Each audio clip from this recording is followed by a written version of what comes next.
la primera cosa es de que la historia obviamente no es mía, es del pueblo Pemón.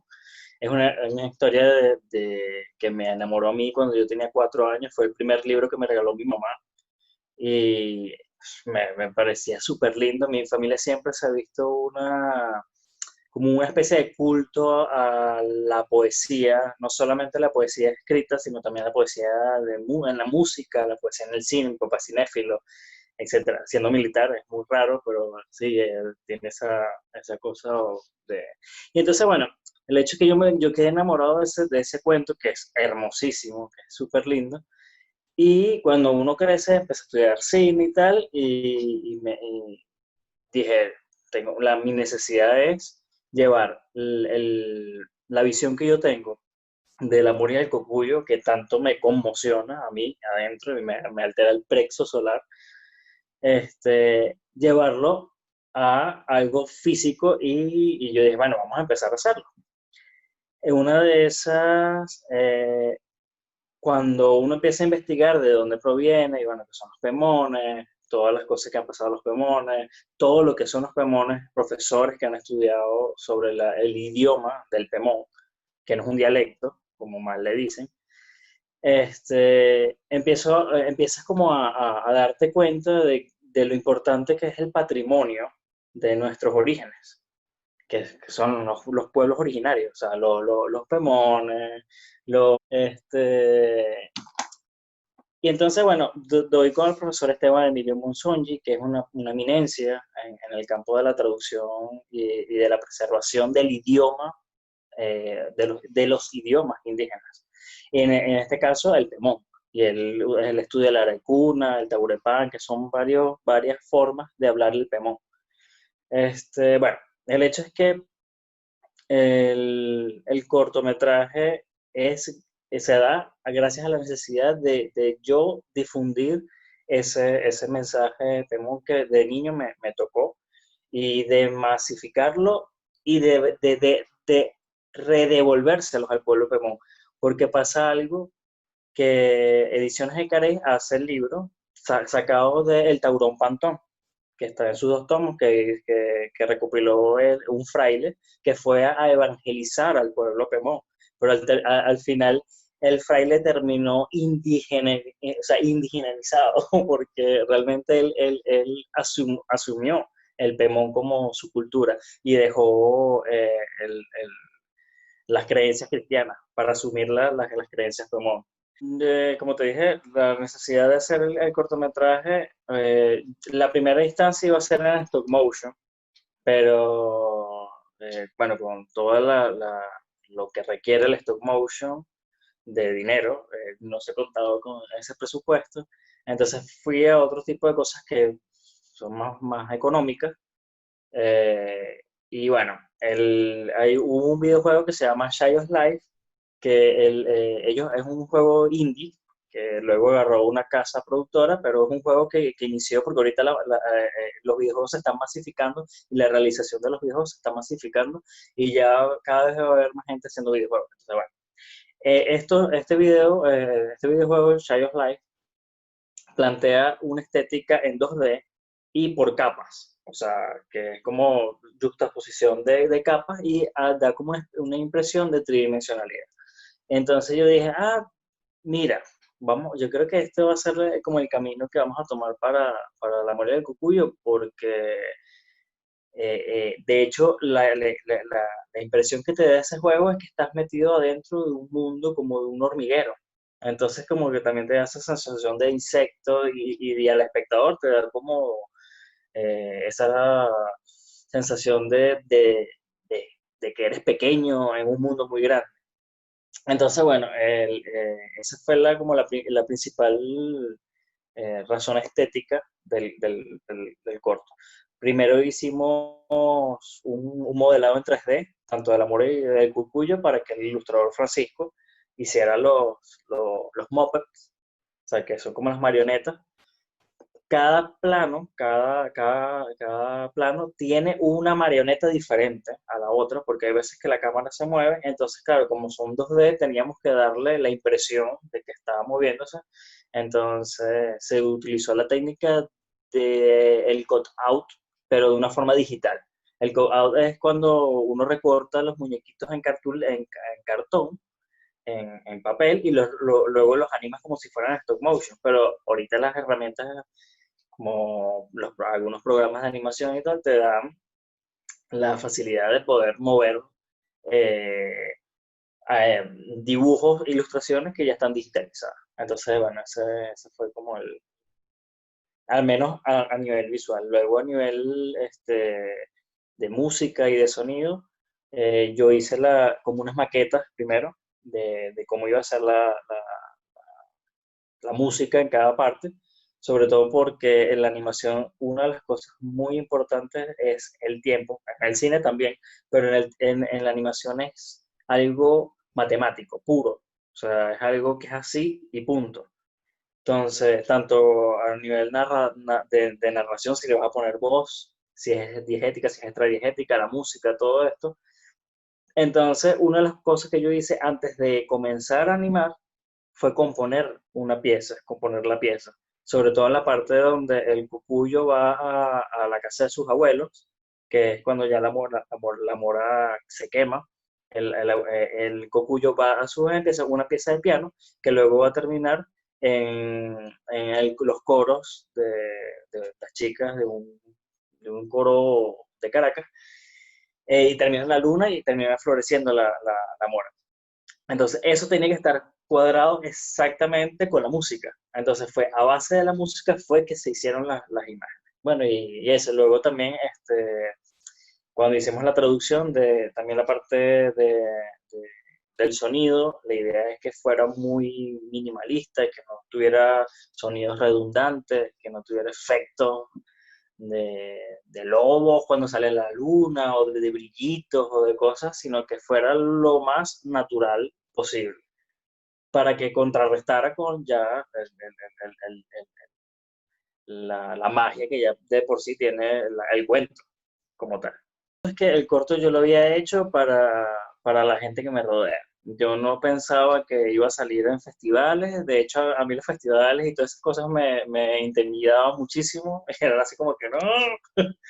Este, y creo que una de las cosas más difíciles fue las propias trabas que se pone uno para lograr hacer la cosa. Hay un dicho que dice, uno hace haciendo. Y eso es lo más difícil, porque uno tiene que buscar la forma de cómo hacerlo, y que no solamente hacerlo y pegado así de mal manera, sino con rigurosidad.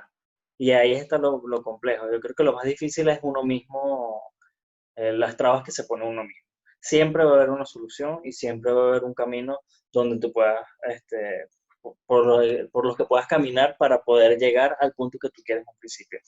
Una de las, obviamente que el tema monetario es importante, pero por ejemplo en el caso de la animación per se completa, la hicimos Francisco y yo, y lo que dedicamos fue tiempo de vida. Y bueno, más allá de la electricidad o las computadoras que hemos podido comprar, pero que ya teníamos. Entonces era como hacer algo con las herramientas que ya teníamos. Tuvimos hubo un documental de la Piedra Cueca, que estaba Bolívar Films, perdón, o Amazonia Films, ahorita no me acuerdo. Creo que era Amazonia Films, que estaba distribuyendo ese documental. Y lo iban a proyectar allá en la Gran Sabana. Yo justo como 2 semanas antes de que eso pasara, yo hablé con la gente de Amazon Film, con Blanca Reyes, y ella me dijo, mira, vamos a hacer esto, vamos a proyectarlo allá y tal. Y yo, bueno, genial, porque de hecho eso es lo que yo quería. Una de las principales cosas que yo quería era ir al pueblo a proyectárselo allá.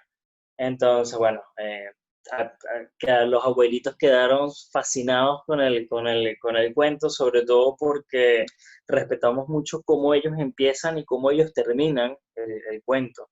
Ellos cuando van a comenzar el cuento, dicen lo que dice Candelaria. Dicen, soy un anciano y les voy a contar un cuento. Y al final termina, ahora, en vez de decir colorín colorado, este cuento se ha acabado, ellos dicen, ahora vayan y cuéntenselo a sus nietos, ni siquiera a sus hijos. O sea, es una cosa muy linda que ellos tienen y que les encantó que lo hayamos preservado. Otra cosa que ellos tienen es que como ellos tienen tres tipos de diferentes de Pemón, está el Taurepán, el Arecuna y el Maracoto, eso también me preocupaba, pero al final ellos se entienden. Ellos entienden cualquier variación. Porque es como, vamos a suponer, yo aquí estoy hablando castellano y aquí la gente habla también otro tipo de castellano, pero igual nos entendemos. No sé si me explico. Igual o los maracuchos hablan totalmente diferente a los caraqueños, pero nos entendemos. Entonces es lo mismo que pasa entre los pueblos de los pemones, que en sí ellos también tienen diferentes. Pero sí, fue muy, muy, muy lindo ese feedback que tuvimos.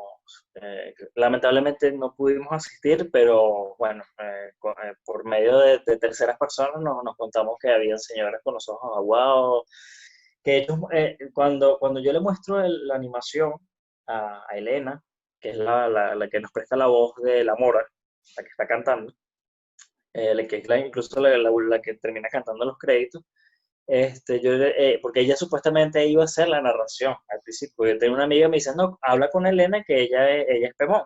Y yo, bueno, hablo con ella, y ella cuando ve la animación, la teníamos como un 60-70% realizada, ella se le aguan los ojos y me dice, mira, yo no te voy a hacer la narración. Y yo, ok, yo dije nada, o sea, la ofendí, esto quedó horrible, me va a lanzar al metro. Y ella me dice, no, no, no, es que cuando veo esto, estoy viendo a mi mamá contándome. Entonces tiene que ser mi mamá la que te lo cuente. Y yo así como que, bueno, perfecto. Cuando conozco a Candelaria, bueno, pues imagina, Candelaria es un ser de luz. Es una señora bastante mayor, pero tiene una esencia bellísima, bellísima, bellísima. Que bueno, que ella nos prestó y creo que sin ella no hubiera quedado bien el protector.